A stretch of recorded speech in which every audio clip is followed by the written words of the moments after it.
नमस्कार प्यारे विद्यार्थियों, 10th सीरीज को हम आगे बढ़ाते हैं। आज पास्ट परफेक्ट कंटिन्यूस हमने पिछली वाली वीडियो में पढ़ा था, लेकिन एग्जांपल के तौर पे मैं आपको यहाँ पे समझाऊंगा कि क्वेश्चन इसका किस प्रकार से पूछा जाता है।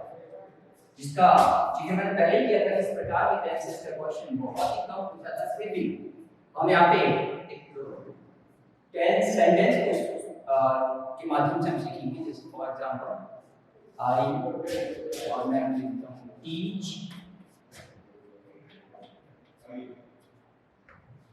English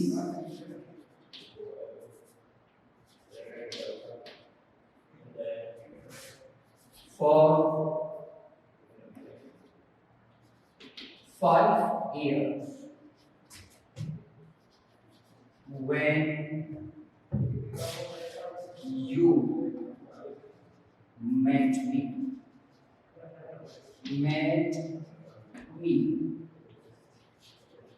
she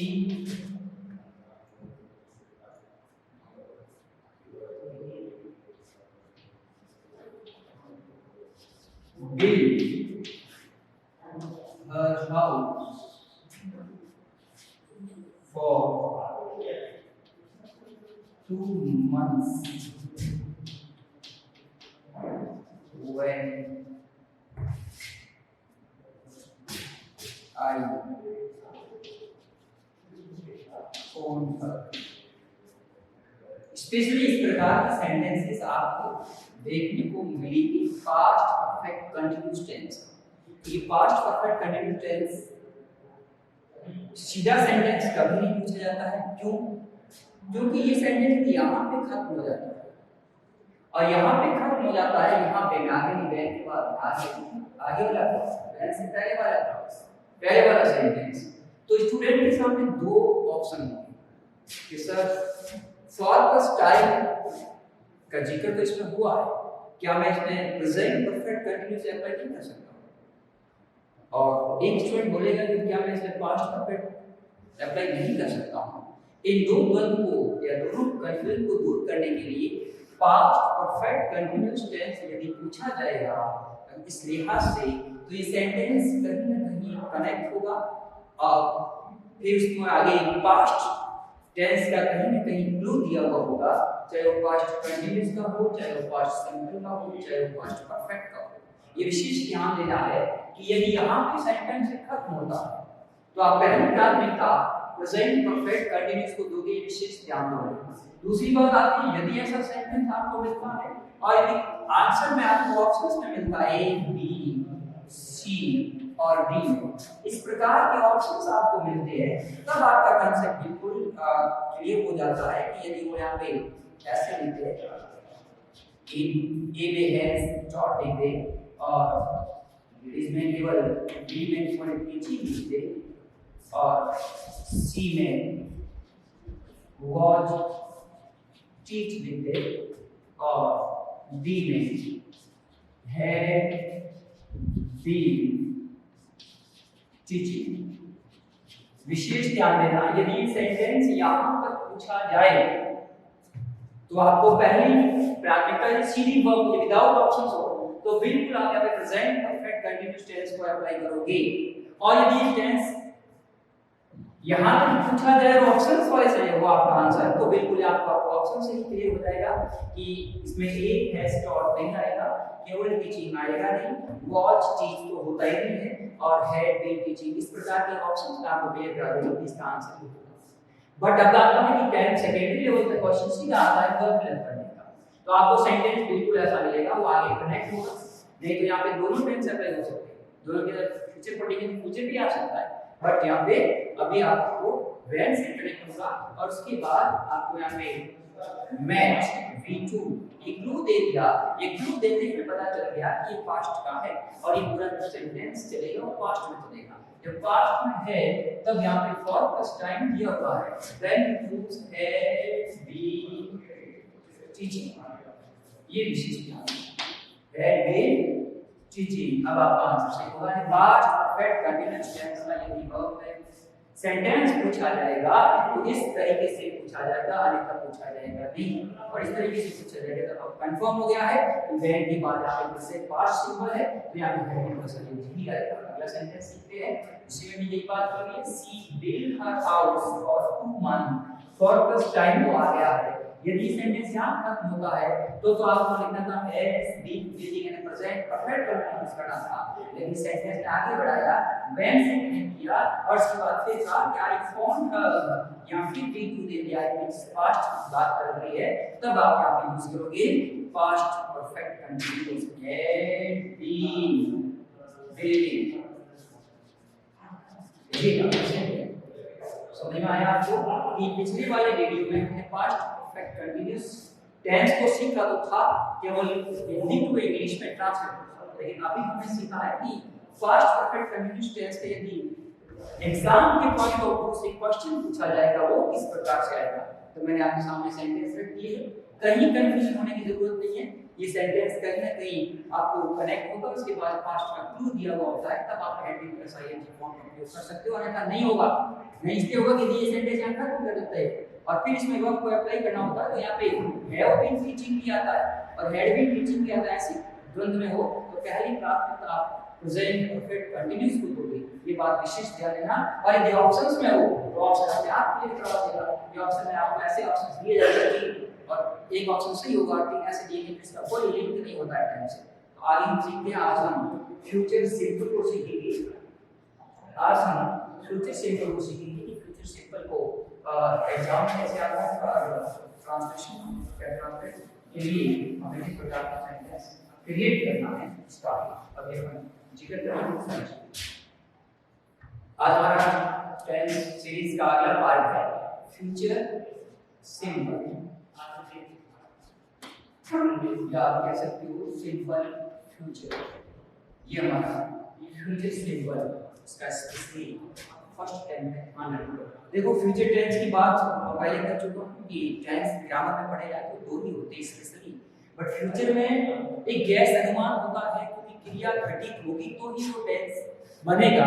एक अनुमान है, एक काल्पनिक है या एक गैस किया जाता है, इसलिए इसको समझा जाए तो एक मुख्य रूप से दो टेंस पढ़ेंगे। तो केवल एक पढ़ा जा रहा है, इस ट्रेडिशन को भी अपन भी यहाँ पे निभाएंगे क्योंकि कोई क्रिया होगी इसकी गारंटी नहीं। जैसे मैं कल पढ़ाऊंगा ये कोई क्लियर नहीं, कल मैं पढ़ाऊंगा क्या पता आऊंगा कि नहीं आऊंगा, कुछ और भी एरर आ सकते हैं। तो मैं कल पढ़ाऊंगा ये सेंटेंस बन तो जाएगा बट वो क्रिया होगी ये 100% श्योर नहीं है, इसलिए फ्यूचर को अपन पढ़ना जरूरी है। क्योंकि फ्यूचर सिंपल टेंस हो चाहे फ्यूचर कंटीन्यूअस हो चाहे फ्यूचर परफेक्ट हो या फ्यूचर परफेक्ट टेंसेस सेंटेंसेस पूछे जाते हैं, लेकिन मैं कह रहा हूं इस टेंस का अस्तित्व तब है जब क्रिया घटित हो जाती है।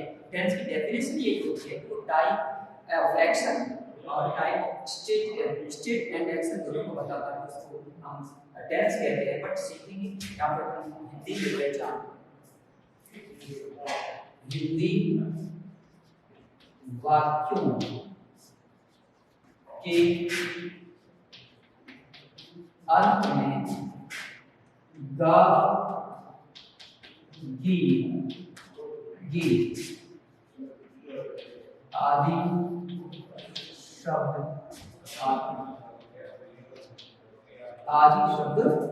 आते। अब स्पष्ट हो गया है कि जो इवेंट, जो एक्शन, जो घटना या जो कार्य फ्यूचर में होगा उसे हम फ्यूचर में व्यक्त करेंगे। और अंत में एक सिंबल के साथ का और फीमेल के साथ की और बहुवचन के साथ के।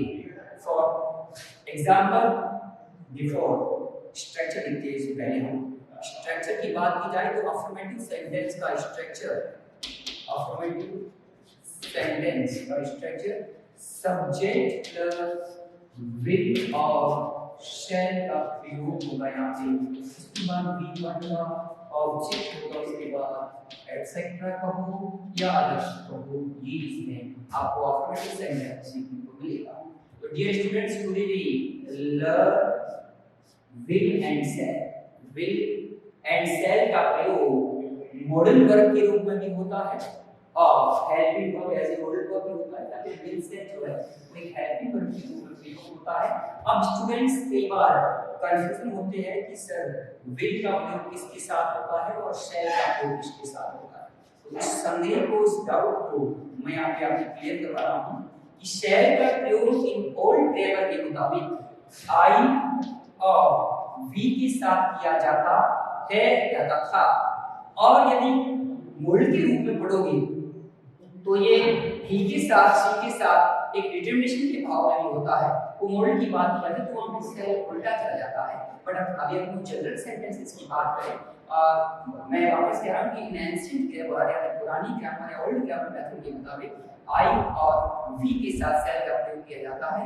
आज मॉडर्न ग्रामर के अंदर आप सभी कर्ताओं के साथ विल का प्रयोग कर सकते हो, लेकिन हमको स्कूलिंग एजुकेशन के तहत हमें आई और वी के साथ शैल का प्रयोग करना है और विल का प्रयोग हम दूसरे वाले जितने भी सब्जेक्ट्स है he, she, it, you, we and name of noun इनके साथ किया जाए। इतना थोड़ा ध्यान देना आपको। शैल का प्रयोग आई और वी के साथ और विल का प्रयोग he, she, it, you, we name of noun के साथ। मैंने पहले ही कंसेप्ट आपका क्लियर किया कि जरूरी नहीं है कि आई के साथ शैल ही आएगा। आजकल बिल्कुल थर्ड के साथ, आई के साथ, वी के साथ विल का प्रयोग किया जाता है। मोरल्स के रूप में पढ़ोगे तो कुछ रूल्स में आई और वी के साथ डिटरमिनेशन के भाव में, थ्रेट के भाव में, पनिशमेंट के भाव में आपको आई और वी के साथ विल का प्रयोग किया जाता है। चलिए हम इसको सीखते हैं प्यार से तरह से। तो अब हम स्ट्रक्चर के माध्यम से सेंटेंस लिखेंगे, उसका हिंदी में, इंग्लिश में यहाँ पे करेंगे, हिंदी में सेंटेंस लिखा जाएगा। फॉर एग्जांपल मैं लिखा मैं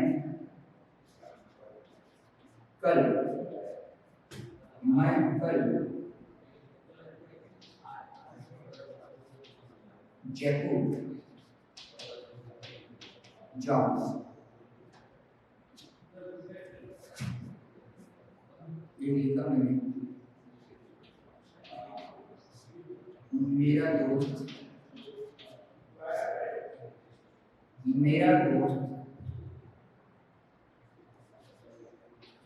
मुझे एक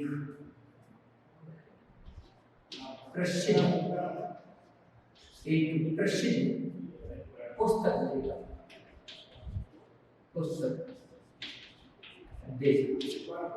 कैसे समझिएगा सेंटेंसेस को।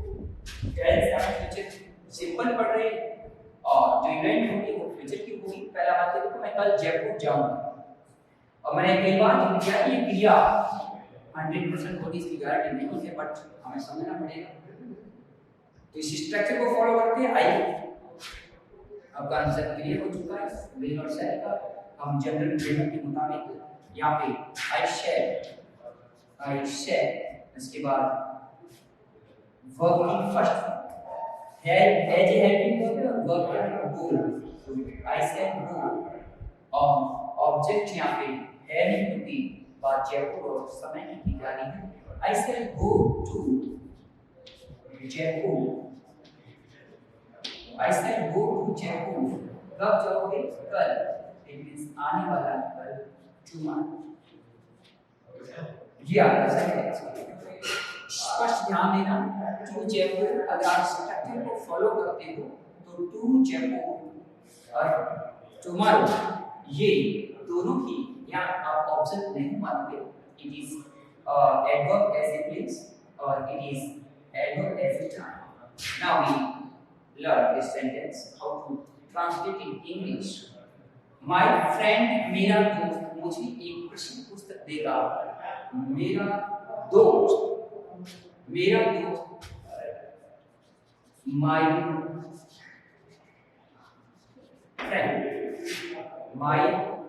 friend।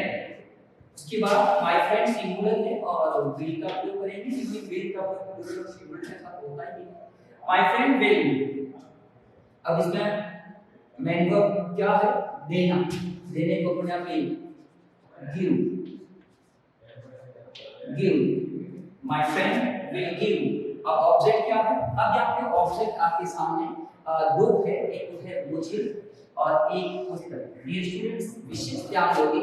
अगर हम क्रिया को अलग से पढ़े तो क्रिया की वर्ब के टाइप्स होते हैं उसमें एक ट्रांजिटिव और एक इंट्रांजिटिव, और ट्रांजिटिव यहाँ पे है। ट्रांजिटिव में पार्ट होता है डायरेक्ट ट्रांजिटिव या डी ट्रांजिटिव इसको बोलते हैं, जिसमें द्विकर्मक अपने हिंदी में कहते हैं, जो दो कर्म लेते हैं।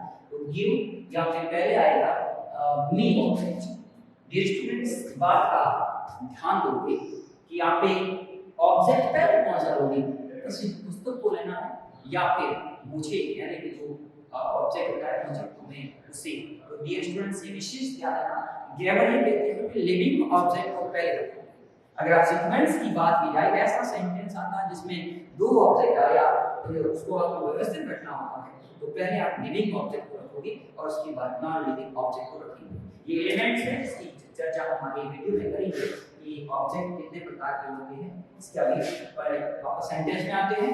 My friend will give me एक ऑब्जेक्ट, दूसरा ऑब्जेक्ट क्या है, a famous book, famous book. मेरा दोस्त मुझे एक प्रसिद्ध पुस्तक देगा, यानी मेरा दोस्त जो है वो मेरा दोस्त मुझे प्रसिद्ध पुस्तक देगा। तो इस प्रकार से my friend will give me a famous book. ठीक है, यहाँ से कंसेप्ट भी हो गया देगा, तो यहाँ पे टाइम जरूरी नहीं है, तो स्पष्ट रखा है देगा एक फ्यूचर इवेंट है, फ्यूचर की जी ओके, इसको कर देना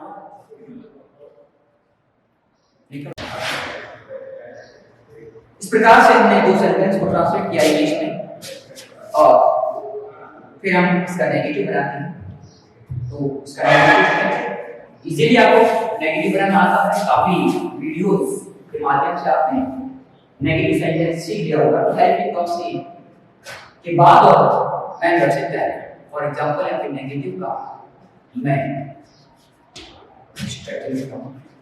subject plus V set plus non plus V1 plus object plus other.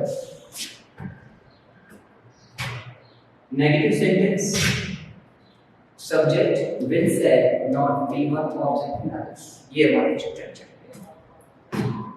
इसका सेंटेंस के द्वारा सीखेंगे कि किस प्रकार से बहुत इजी। मैं कहूँ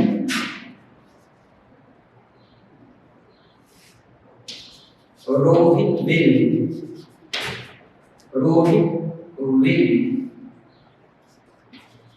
play next match.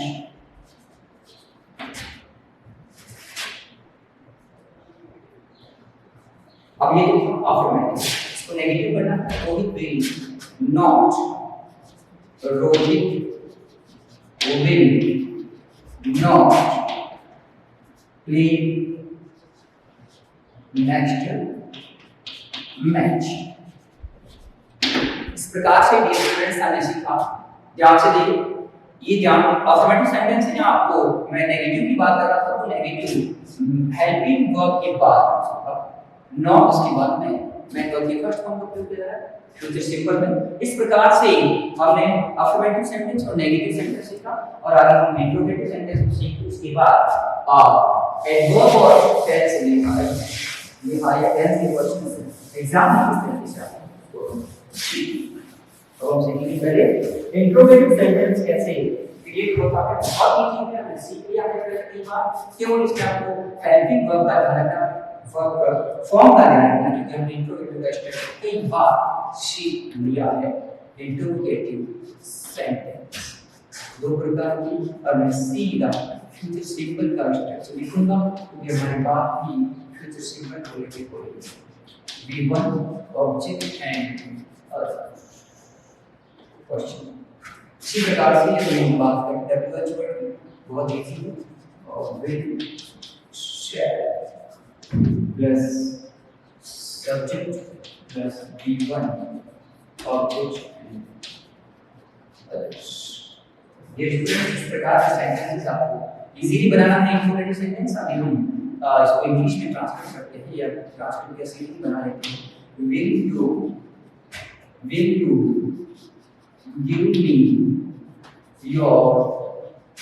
give me your bike next Sunday। ये स्पष्ट हो गया। WH वर्ड will यहाँ पे हेल्पिंग वर्ब के रूप में यूज हो रहा है और फर्स्ट लेटर कैपिटल लेटर में लिखा जाएगा, वो तो हम सबको मालूम है और कईयों की हैबिट पड़ी होती है, तो स्पेशली ध्यान देना। बिगिनिंग सेंटेंस के बिगिनिंग में हमेशा लेटर फर्स्ट कैपिटल लिखा जाएगा। इस प्रकार से sentence will you give me your bike next Sunday, क्या तुम मुझे अपनी बाइक अगले रविवार को दे दोगे? पूछा यस या नो। अब इसमें मैं प्रश्न करूं कि पूछा किसने था, है ना? Who will ask this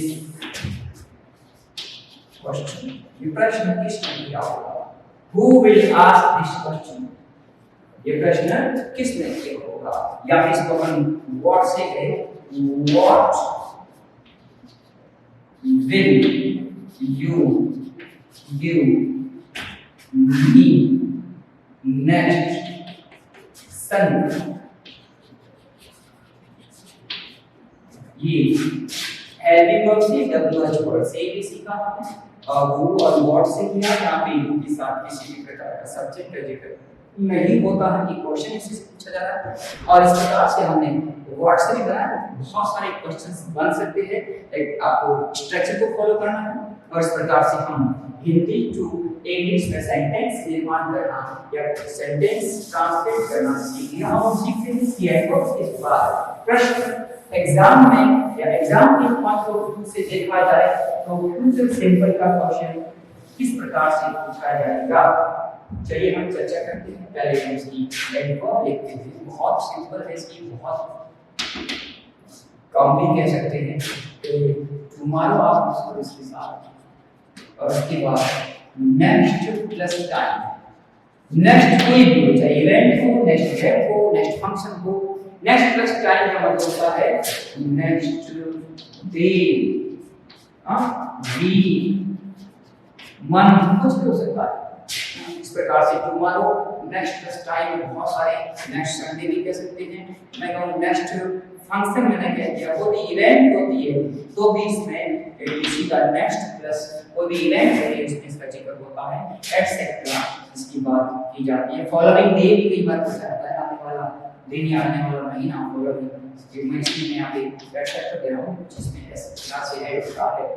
बहुत ही सिंपलेस्ट ये टेंस है, इसका एग्जांपल भी काफी इजीली आता है। जैसे लिखा my class teacher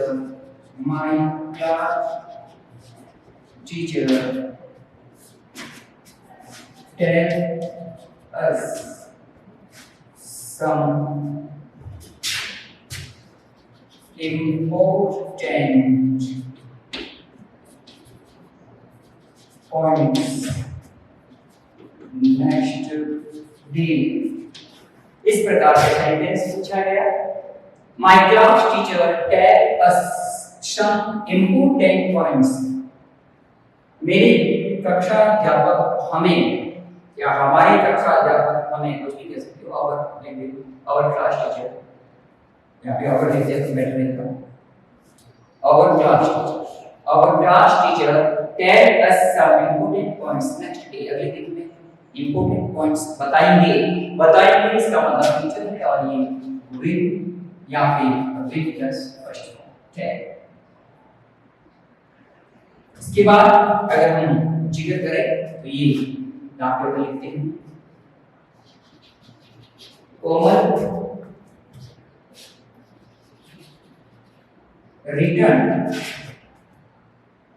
return you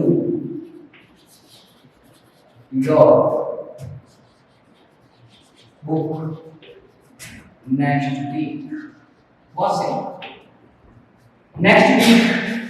next day tomorrow, इसका जिक्र जिस सेंटेंसेस में होता है और उसमें हमेशा वर्ब अप्लाई की जाएगी वो फ्यूचर सिंपल की, लेकिन इसमें अपवाद है, एक्सेप्शन है, उसको मैं आगे जिक्र कर रहा हूँ। तो यहाँ पे सीधा आपको विल रिटर्न लिखना है, will return, common will return you your book next week. इस प्रकार से क्वेश्चंस पूछे जाते हैं। टुमारो भी आता है। अब मैं आपका एक जो बात बता रहा हूँ कि इसका कई एक्सेप्शन है और एक थोड़ा सेकेंडरी लेवल से ऊपर क्वेश्चन पूछा जाए, स्टेट से ऊपर पूछा जाए तो ये है होता है कि कभी कभार इसका इस्तेमाल या इसका यूज ऑफ टेंस प्रेजेंट में भी होता है। यदि किसी विशेष व्यक्ति की या किसी व्यक्ति का नियोजित कार्य होता है, यदि वो फ्यूचर में होने जा रहा है तो प्रेजेंट सिंपल में इम्प्लीमेंट होता है और प्रेजेंट कंटीन्यूअस में होता है। उदाहरण के जरिए इसको भी हम सीखें। ये दो सेंटेंस आपने सीखे। एग्जाम के पॉइंट ऑफ व्यू से आपके टेंस सेकेंडरी और इस प्रकार से क्वेश्चन पूछे जाएंगे जहां टुमारो या इस टाइप के वर्ब का जिक्र होता है, बिल्कुल आप फ्यूचर सिंबल को यूज करो। अब हम सीखते हैं इसकी दो एग्जाम्पल, इसका एग्जांपल के माध्यम से मैं जिक्र करता हूं।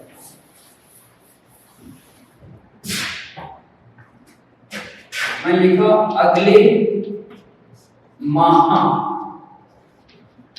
हमारे मुख्यमंत्री बाड़मेर आएंगे या आ रहे हैं। एक, हमारे प्रधानमंत्री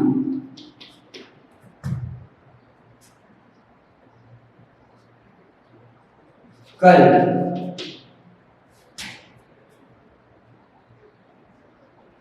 संबोधित करेंगे। कल हमें संबोधित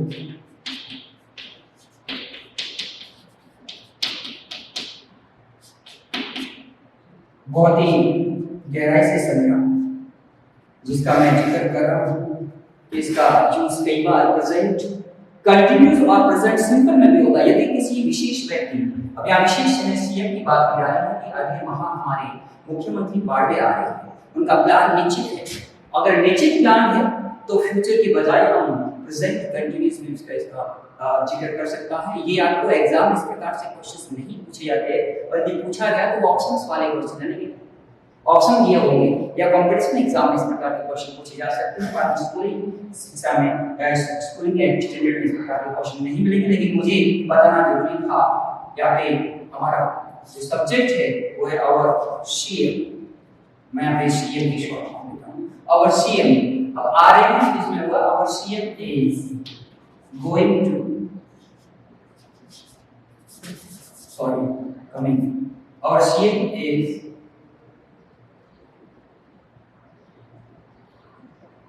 बाड़मेर का दौरा कर रहे हैं तो गोइंग टू का प्रयोग करेंगे। Our CM is coming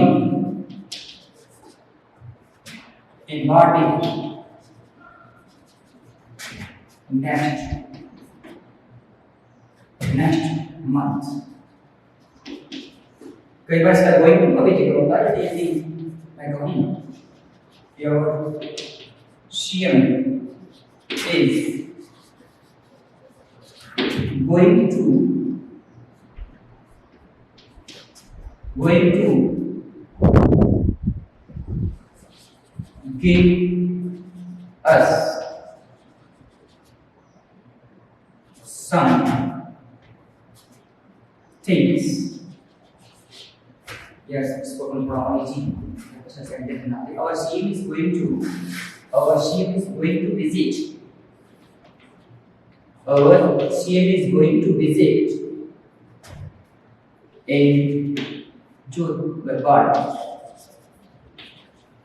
visit to। इस प्रकार के सेंटेंस दोबारा देखना कि इसका जिक्र हम कई बार फ्यूचर सिंपल का फ्यूचर टेंस का होता है, लेकिन इसको हम प्रेजेंट में व्यक्त करते हैं। Our CM is going to visit Barmer, यानी हमारे सीएम बाड़मेर का दौरा करने जा रहे हैं। करने जा रहे हैं कोई काम, गोइंग टू होता है, गोइंग टू का प्रयोग हम फ्यूचर में नियोजित कार्य में होता है। इसी प्रकार से हमारे प्रधानमंत्री कल हमें संबोधित करेंगे। अगर ये नियोजित कार्य है तो इसको अपन प्रेजेंट सिंपल में रखेंगे। क्या होगा? और प्राइम मिनिस्टर एंड पीएम, और पीएम एड्रेस, एड्रेसेस हो जाएगा। Our PM addresses us tomorrow। इस बात का ध्यान देना। Our PM addresses नियोजित कार्य है, प्रधानमंत्री हमें कल संबोधित करेंगे, तो संबोधित को अपने आप ही एड्रेसेस दे दिया। सब्जेक्ट हमारे पीएम है, वर्ब ये है, और ऑब्जेक्ट हमने टुमारो टाइम में शो किया है। और इसमें ये आप ऐसे लिखेंगे और PM will address us tomorrow, दोनों ही सही है। कहने का मतलब है कभी कभार कि आपको इस प्रकार के सेंटेंस देखने को मिलते हैं तो आपको ये फिक्स नहीं करना है कि यहाँ पे ये कैसे है, कंफ्यूजन नहीं होना है। ऐसे क्वेश्चंस आपको एग्जाम के पॉइंट ऑफ व्यू से कभी पूछे नहीं जाते, पर एक जनरल जानकारी के मैंने आपके सामने रखे कि कभी के लिए गोइंग टू विजिट या गोइंग टू आगे कोई भी वर्ब आती है इसको यूज करके आप फ्यूचर का सेंटेंस बना सकते हैं। जैसे मैं कहूँ अगले वीडियो में हम ये सीखने जा रहे हैं, इस प्रकार से वी आर गोइंग टू, जो भी लर्न करना है उस प्रकार सेंटेंस बनते हैं। तो प्यारे विद्यार्थियों, इस प्रकार से हमने फ्यूचर सिंपल को पढ़ा और आपको फ्यूचर सिंपल के एडवर्ब के मुताबिक वर्ब को फिल अप करना है। और आज हमने इसको अच्छी तरह से सीखा। Thank you.